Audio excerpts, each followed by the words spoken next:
Na reunião propriamente dito ali, durou talvez um pouco menos de uma hora, o presidente estava com bastante calma, e ele foi muito interessado, como eu disse, pela situação do presidente Bolsonaro. Não falamos especificamente da questão eleitoral no Brasil, exceto quando falamos da questão da liberdade de expressão, onde o presidente, uma hora, a gente explicou qual era o problema que estava acontecendo, essas contas censuradas que nós já tivemos, o processo ativo que o TSE teve em censurar apoiadores do presidente Bolsonaro em 2022, de prisão e perseguição política. Falamos sobre isso, agradecemos inclusive a ele a aplicação da Lei Magnitsky, a designação e as outras sanções que foram feitas às autoridades brasileiras que participaram desse processo de violação de direitos de liberdade de expressão. E não conversamos mais sobre isso. O presidente, ainda num dado momento, virou e falou assim: então vocês só querem liberdade, né? Está no ar o Márcio Talks, o canal de cortes mais visto do YouTube. Eu sou Márcio Andrade e no vídeo de hoje você vai ver mais um conteúdo sensacional. Portanto, é muito importante que você se inscreva no canal, deixe o seu comentário, deixe também o seu like. Se liga aí! Convidei hoje para participar aqui do Contexto Metrópolis Paulo Figueiredo, que é aliado político do Flávio Bolsonaro, que inclusive participou ativamente aí para que esse encontro acontecesse ontem. Paulo já está ao vivo conosco. Paulo, muito bom dia. Já agradeço a gentileza mais uma vez de participar aqui conosco. Me conta uma coisa, você está em Washington ainda?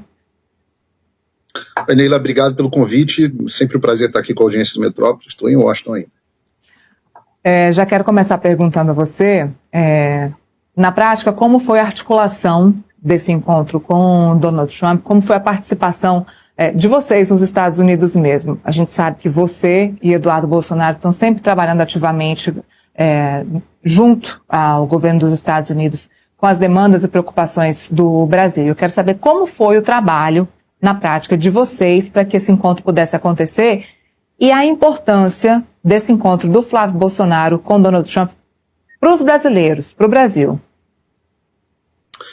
Neila, a gente manteve uma relação muito boa com o governo americano. Algumas pessoas ficaram até numa espécie de frenesi, achando que quando houve a suspensão da aplicação da Lei Magnitsky ao ministro Alexandre de Moraes e quando o presidente Lula encontrou e dialogou com o presidente Trump, que a nossa interlocução com o governo americano tinha cessado. Nunca teve, né? Nós mantivemos relações duradouras, longas, pessoais, com membros da administração Trump que tem uma visão de mundo parecida com a visão de mundo que a gente tem. Então, essa relação é uma relação longa e duradoura. Então, o que aconteceu foi que, um processo natural, que quando o senador Flávio Bolsonaro confirmou a sua candidatura e se sagrou como real candidato do PL, o presidente Trump teve uma curiosidade de conhecer o Flávio, que ele ainda não conhecia. Ele conhecia naturalmente o Eduardo muito bem e a mim, mas não conhecia o Flávio, e ele teve o interesse de convidar o senador Flávio Bolsonaro para uma visita. Então o processo foi feito através, obviamente, da apresentação pelos seus assessores e por um interesse pessoal legítimo do presidente Trump em conhecer o Flávio Bolsonaro, e por isso que ele fez esse gesto muito simbólico, muito carinhoso, de fazer um convite formal ao senador para que viesse aos Estados Unidos encontrá-lo dentro da Casa Branca, no Salão Oval, um cenário muito bacana, né? Obviamente é uma foto marcante, que marca a história, porque nunca antes na história do Brasil um pré-candidato à presidência da República foi convidado para uma reunião no Salão Oval. Agora vamos lá, nesse momento em que o presidente Lula tinha acabado de ter um encontro com Donald Trump, qual é a relevância desse encontro específico para a direita, para esse momento de pré-campanha, o momento em que o Flávio Bolsonaro está sendo atacado por conta do filme Dark Horse, do envolvimento dele com o Vorcaro? Qual a importância deste encontro nesse momento do Flávio na pré-campanha? Mostra um prestígio muito grande do Flávio Bolsonaro, da família Bolsonaro, do movimento político representado pelos Bolsonaro. O presidente Trump tem um carinho pessoal muito grande pelo ex-presidente Jair Bolsonaro. Eu estava ontem presente da reunião desde o início até o fim, e a reunião foi aberta com uma pergunta longa do presidente Trump sobre a situação do ex-presidente Bolsonaro, de como é que tinha sido a prisão dele, de como é que ele estava na prisão. Perguntou sobre como tinha sido o processo de perseguição política dele, da saúde dele. Então há um carinho pessoal muito grande, que fica refletido, né, no prestígio desse convite, e é muito bom para a campanha do Flávio Bolsonaro, porque esse prestígio do homem mais poderoso do mundo dá a ele o peso político e a chancela que ele merece, num momento que era um momento delicado da campanha, e o ciclo de notícias virou, né? Nós já víamos, eu recebo muitas informações da campanha do senador, e nós já víamos um declínio muito grande na internet de comentários sobre esse assunto da Horse. O assunto havia praticamente se esgotado nas redes sociais, exceto ali dos opositores naturais, e agora num novo ciclo de notícia, é um ciclo virtuoso e positivo para o senador, e isso se reflete em diversos meios, inclusive nos meios, a pessoa gosta de falar da Faria Lima, político-partidários, então é uma demonstração de força muito grande do senador Flávio Bolsonaro. Paulo, vou abrir nosso debate aqui para o Felipe Monteiro poder participar conosco. Felipe, como você sabe, é meu parceiro aqui no Contexto de Todos os Dias. Felipe, quero ver sua pergunta aí para o Paulo Figueiredo, por favor. Bom dia, Paulo. Paulo, eu queria aproveitar e saber, claro, eu queria ser uma mosquinha, né, e eu vi essa reunião de vocês com o presidente Trump, né? Eu queria saber qual foi o conteúdo dessa conversa. Vocês ficaram 1h40 conversando. Você falou que uma parte foi a preocupação do Trump em relação ao processo do Jair Bolsonaro. Foi falado sobre as eleições, foi falado sobre o apoio possível direto do Trump em relação ao Flávio Bolsonaro, foi falado sobre projetos de Brasil, né? Algum projeto que o Flávio Bolsonaro tinha e queria o apoio do Trump. Dá para você dar uma pincelada para a gente como é que foi o conteúdo dessa reunião? Felipe, que bom te ver. Eu era essa mosquinha ontem, né?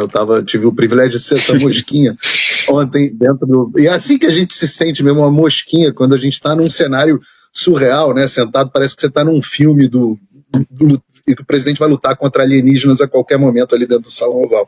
Muito interessante. Nós passamos 1h40 na Casa Branca com o presidente Trump, especificamente pouco menos de 1 hora. Ele foi muito gentil conosco, ele está muito empolgado com as reformas que ele está fazendo na Casa Branca. Então, antes da reunião, ele pediu a uma pessoa do staff dele, ali, da assessoria dele, que fizesse um tour conosco pelas reformas que ele está fazendo da Casa Branca, que foi uma coisa muito interessante. Na reunião, propriamente dito, ali, durou talvez um pouco menos de 1 hora, o presidente estava com bastante calma, e ele foi muito interessado, como eu disse, pela situação do presidente Bolsonaro. Não falamos especificamente da questão eleitoral no Brasil, exceto quando falamos da questão da liberdade de expressão, onde o presidente, uma hora, a gente explicou qual era o problema que estava acontecendo, essas contas censuradas que nós já tivemos, o processo ativo que o TSE teve em censurar apoiadores do presidente Bolsonaro em 2022, de prisão e perseguição política. Falamos sobre isso, agradecemos inclusive a ele a aplicação da Lei Magnitsky, a designação e as outras sanções que foram feitas às autoridades brasileiras que participaram desse processo de violação de direitos de liberdade de expressão.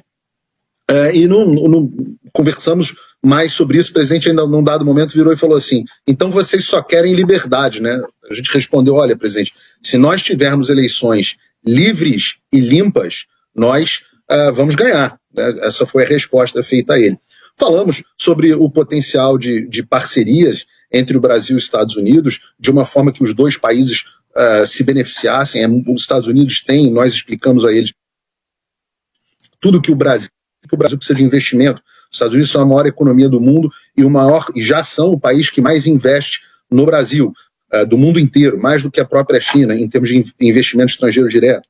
Falamos sobre a necessidade do Brasil de tecnologia. O mundo está vivendo uma nova revolução industrial, a revolução da inteligência artificial, e o presidente Lula segue na direção oposta, né? Inclusive resolveu taxar os data centers internacionais, atrasando o Brasil nessa nova revolução industrial. Falamos sobre o quanto que os Estados Unidos podem contribuir com essa área tecnológica também. E, em última instância, falamos da grande mazela hoje do Brasil, que é a situação do crime organizado, né? Nós temos hoje 1/4 da população brasileira vivendo em territórios dominados por organizações criminosas. Isso é um sinal de que o presidente Trump se assustou muito com esse número, falou: então vocês não controlam o próprio território de vocês? A gente falou: olha, infelizmente, não dá para falar de soberania quando você não controla, 1/4 da sua população não vive sob o seu controle, do controle do Estado. Falamos, então foi nesse momento que o senador Flávio Bolsonaro falou: presidente, O presidente, eu sei que o presidente Lula teve aqui e pediu que não houvesse designação do Comando Vermelho e do PCC como organizações terroristas. Deixa eu explicar, essas organizações são maiores e mais complexas do que vários dos cartéis que o senhor já designou. Essas organizações têm impacto para os Estados Unidos, elas são usadas para lavar dinheiro das outras organizações. Há uma conexão, porque essas são organizações transnacionais. Como você falou, Felipe, no seu comentário, é verdade, o Brasil não consegue combater essas organizações por um motivo muito simples. Primeiro, porque não há vontade do governo atual, mas mesmo que haja vontade, e no próximo governo Flávio Bolsonaro haverá essa vontade, essas organizações são organizações transnacionais hoje. Elas não estão só no Brasil, elas têm conexões internacionais, a gente acabou de ver isso na Bolívia, né, muito claramente, elas têm laços internacionais. Então é importante nós termos a ajuda das nações. E nesse momento que o Flávio Bolsonaro, o senador, também disse que caso ele seja eleito presidente, o Brasil vai integrar imediatamente o escudo das Américas. Então foram esses os assuntos, foi muito longo, é difícil aqui descrever no programa todos os assuntos, mas esses foram grandes highlights, né? O Flávio disse especificamente ao presidente Trump: presidente, eu me sinto constrangido que o presidente do Brasil tenha vindo fazer lobby para organizações narcoterroristas nos Estados Unidos. Eu venho aqui fazer o lobby contrário. Eu, mesmo que porventura não seja eleito presidente, um benefício que o senhor pode fazer pelo Brasil é designar essas organizações como FTOs, né? Foreign Terrorist Organization, organizações terroristas estrangeiras. Paulo, só para deixar bem claro, o presidente Donald Trump chegou a afirmar que nós não temos controle do nosso território, é isso? Ele perguntou e nós afirmamos. Ah, sim. Vocês afirmaram. Ele falou, mas então, né? Ele inferiu, ele falou: nossa, mas então vocês não controlam o próprio território de vocês? E essa é a realidade. É a triste realidade do Brasil, Neila.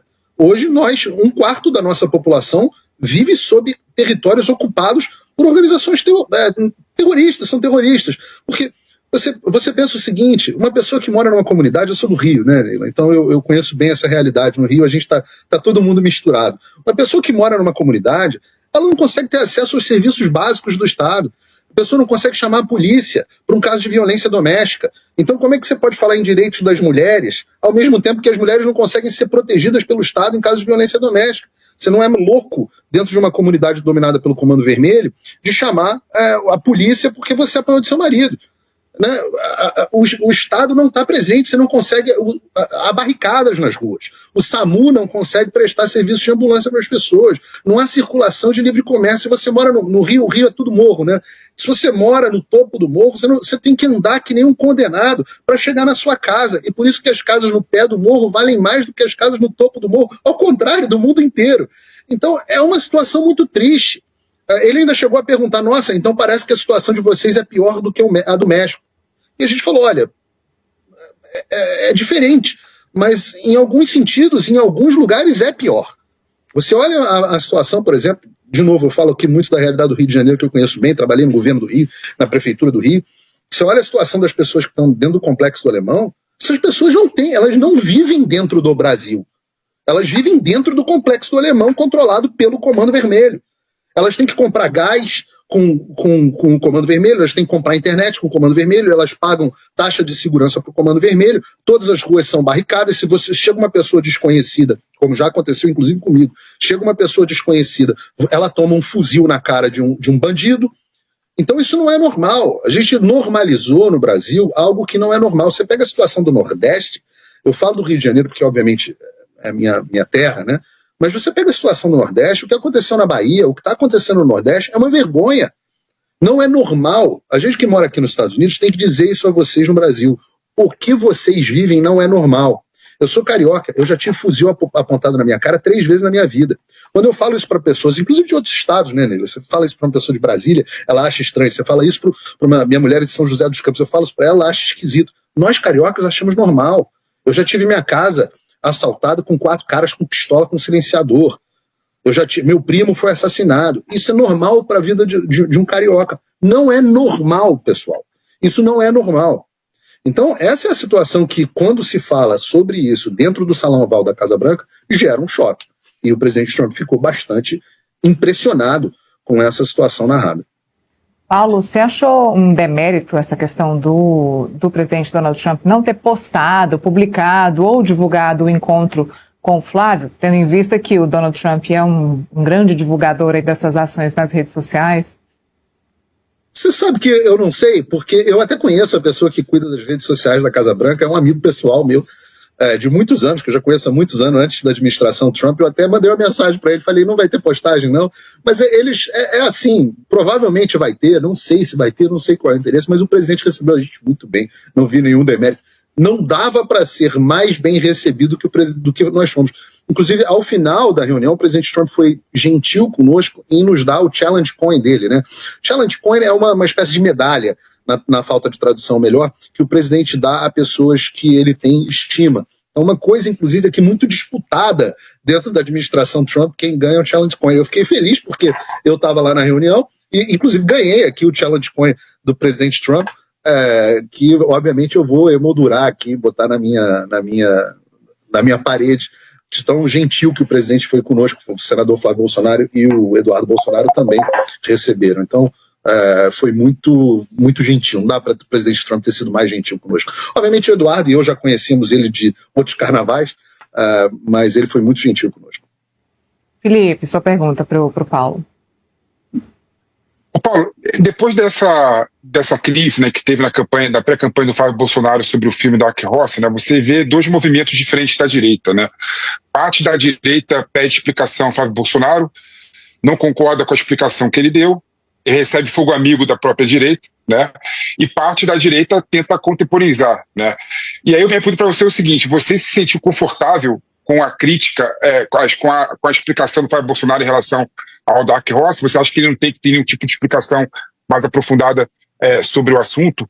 Recentemente, inclusive, o governador de São Paulo, Tarcísio, falou que o Flávio deveria dar mais explicação, né? Aí eu queria saber a sua opinião sobre isso.